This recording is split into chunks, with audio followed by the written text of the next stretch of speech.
Good evening. What's going on there, folks? It is Earthmaster here, checking in on the Earthquake 3D live stream here on this Thursday evening, July 15th, 2021, about almost 8 p.m. here, West Coast time, in the state of California.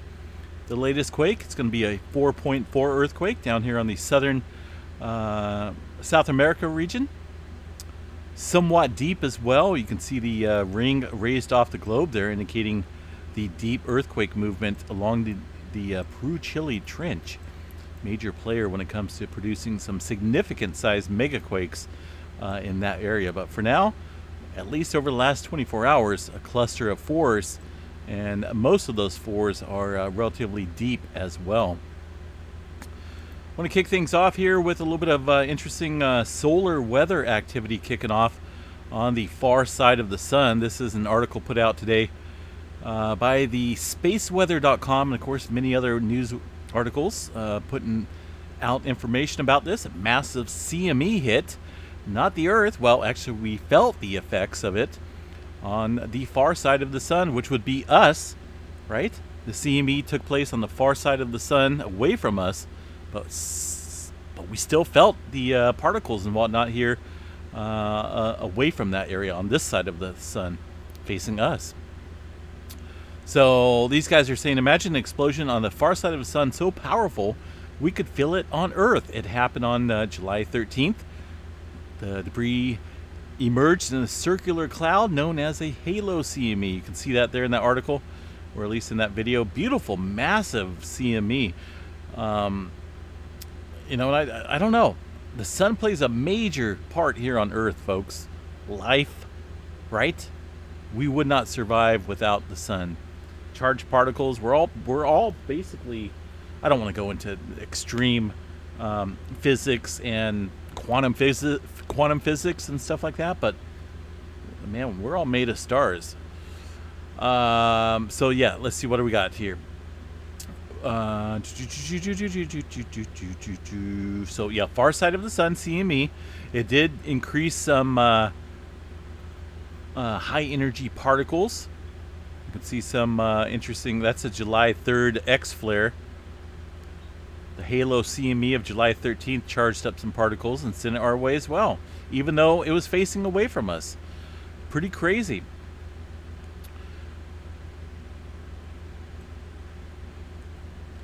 And it looks like they may be claiming the source of the blast might have been from the same sunspot, AR 2838, which produced the first X flare in 4 years back on July 3rd. That sunspot is currently transitioning the far side of the sun, approximately where the CME came from. So within the next week, AR 2838 is expected to return, and then maybe the real fun begins. Woohoo! Bring it on. So yeah, interesting activity. Far as the Earth side of the sun, looking pretty minimal. A little bit of coronal hole activity here, nothing deep or major. Some down here in the south. Some solar flares way off on the limb. This will be slowly turning around to the right, facing the Earth side. Let's see here, what else we got on the solar weather department. I just want to check out here. You can see the solar weather coronal holes a little bit better on this image. It's kind of outlined here. Some on the north, some on the south, none specifically facing Earth. So it looks pretty mellow, but still, nonetheless, some particles and whatnot being sent our way from that CME. A little bit of blast right there, right? Nothing, that wasn't even facing us. But that was back in, well, what do we got there? A little bit ago? I can't remember the exact time frame on that, but you can see when that thing hit. Pretty cool. Definitely cool to see. Sunspot activity, 2842, 2841. So we'll see. This thing's gonna, the sun has been doing some very interesting activity, I should say, since it's been coming out of its slumber, out of the solar minimum, so to speak. And it, you know, it's the main thing I think of is the X flare that kicked off from a sunspot that was pretty much non-existent the day before. So we had a massive sunspot grow within a rapid amount of time and shoot off an X flare. What's going to happen when this is solar maximum, folks? This could get very, very scary for electronics and whatnot here on Earth. I'm not going to go through what all takes place during an extreme solar event, but it may not be good. Back here on the Earth, where we have plate tectonics, right? Plate tectonics at roll, major player in producing mountains and all sorts of fun stuff here on Earth that we enjoy. Quite a bit of movement along the west coast, including a cluster of quakes out here along the creeping section once again of the San Andreas Fault. Nothing spectacular, but still seeing a seismic increase over the last few days here within this general area, east-southeast of the Salinas area. And also some movement down here in Ridgecrest once again. You can see some microquake activity stretching along that fracture rupture zone of the July 4th, July 5th, 2019 event. And also movement down in the Southern California area. Los Angeles jungle looking pretty quiet. San Jacinto Fault area looking pretty average for earthquake activity. Still kind of watching a swarm here. This is not a spectacular swarm, but there is quite a bit of twos and whatnot kicking off here.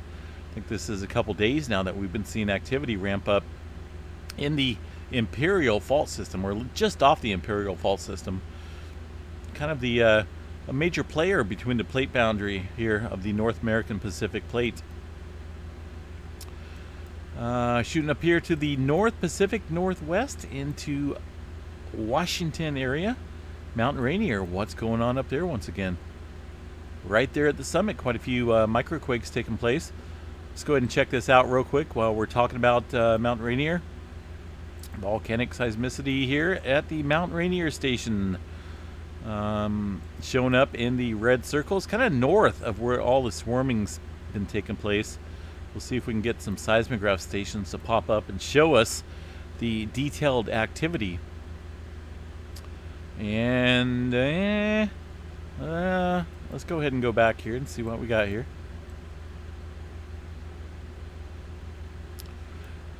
I believe, well, a lot of that activity was within the last day, and this kind of looks like it's beyond the last day.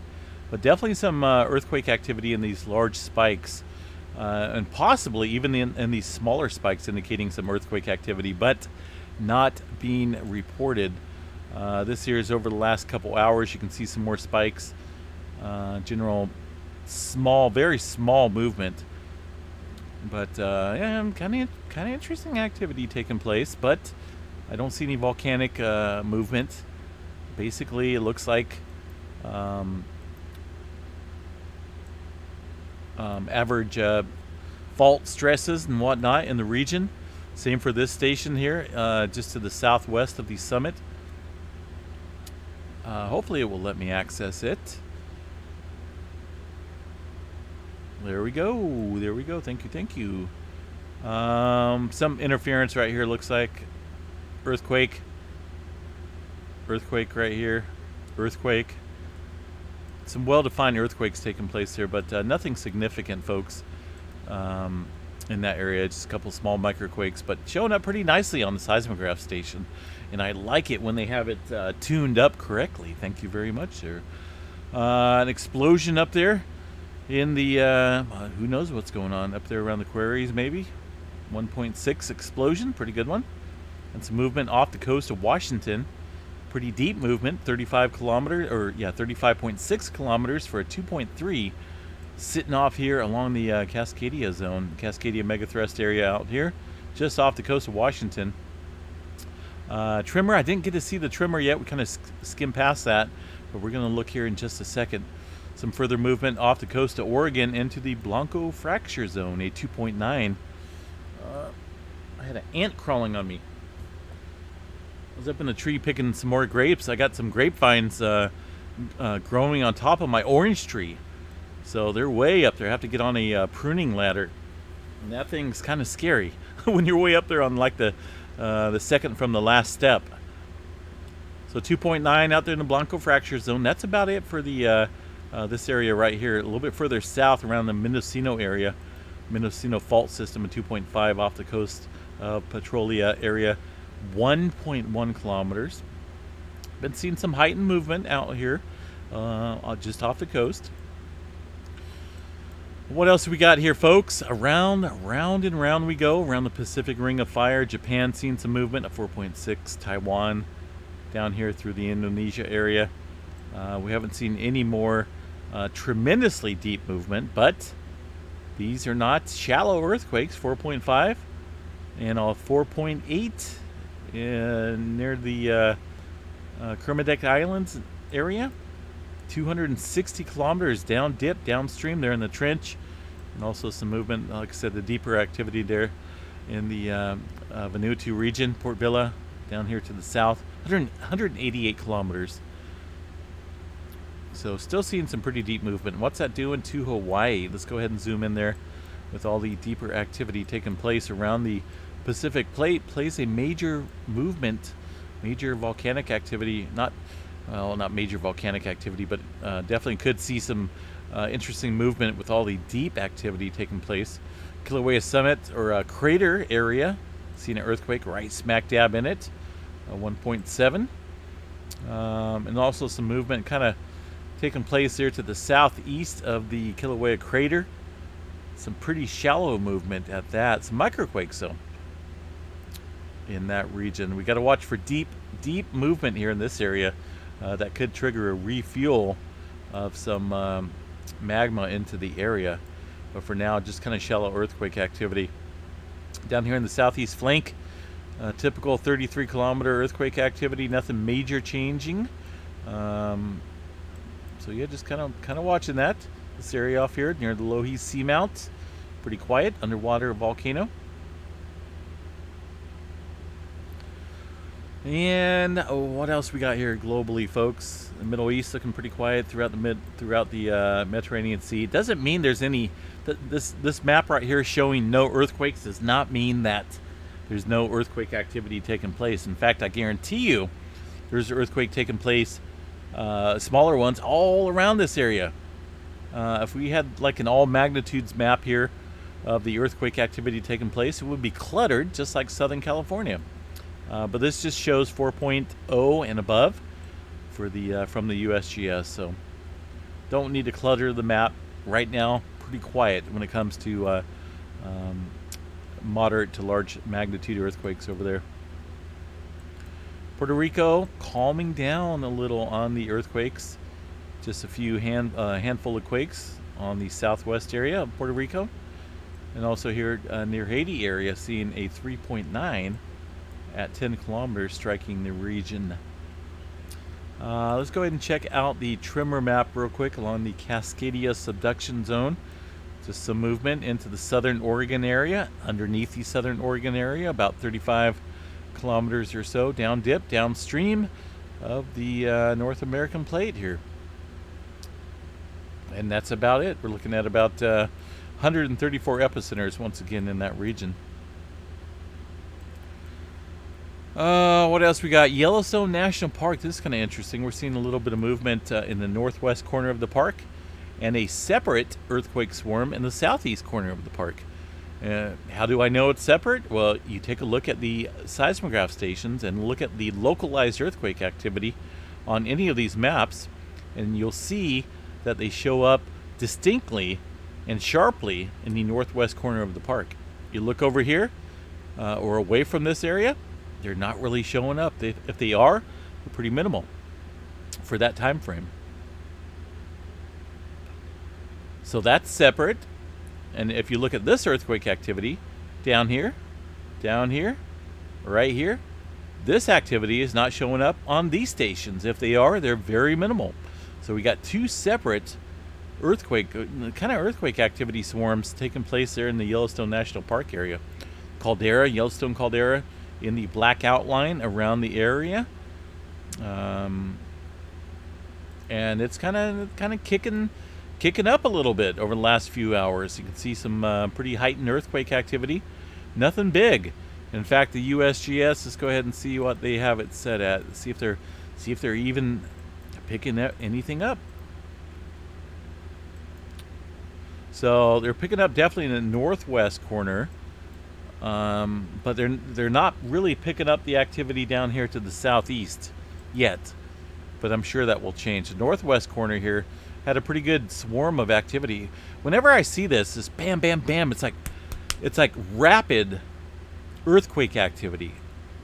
It gets me a little excited. It's like, wow, what is going on up there in Yellowstone? Now, this movement that's just been picked up here, if you look at this station down here on the very south end here, it's kind of interesting. Let's see what the weather is like up in Yellowstone National Park. Yellowstone weather. Let's check out right now, see what the activity is like up there. So right now it looks 63 degrees, precipitation 67%. Possible that we could be seeing some thunderstorm activity up there. I'm not for sure. It says here 2-mile-per-hour winds. But man, looking at this activity here, and this is kind of what's getting me. It's showing up on all these stations. So we know it's something happening in the northwest corner of the park. I mean, look over here towards Idaho. It's even being picked up over here in Idaho.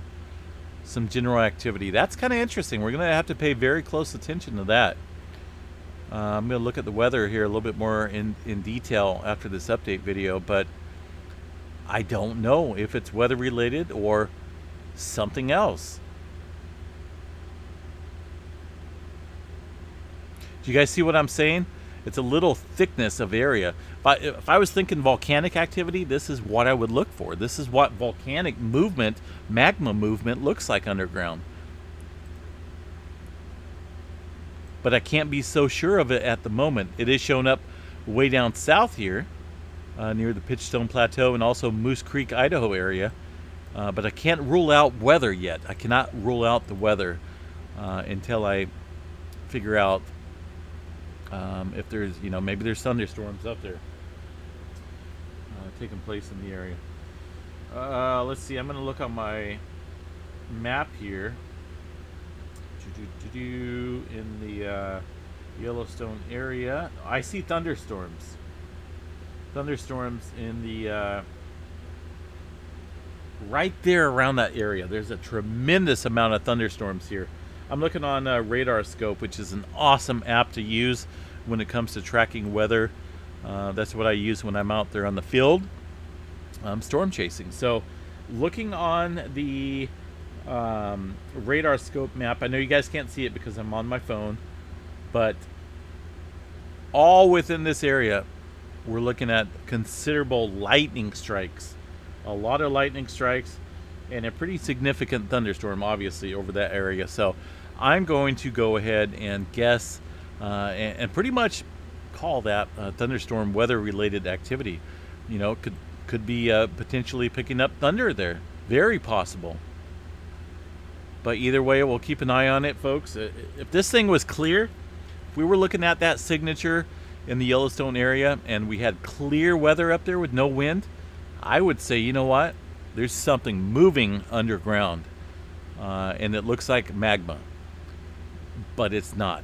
I believe this is thunderstorm activity. Just too much relation right now to it. So anyway, kind of cool to point out, right? See what storms and whatnot can do to seismograph stations. It's pretty cool. Pretty neat to look at.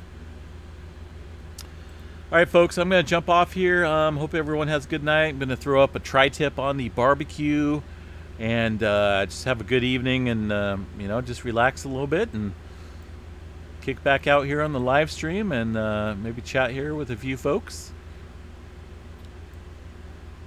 Decals are headed out to those people that have put out for them. I'm still waiting on a new batch of decals to come in.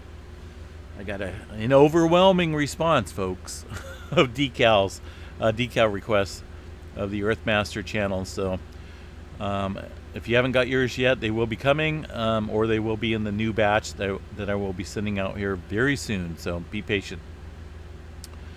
Have a good night, everyone. Stay safe, and we'll chat you guys another time. Peace out.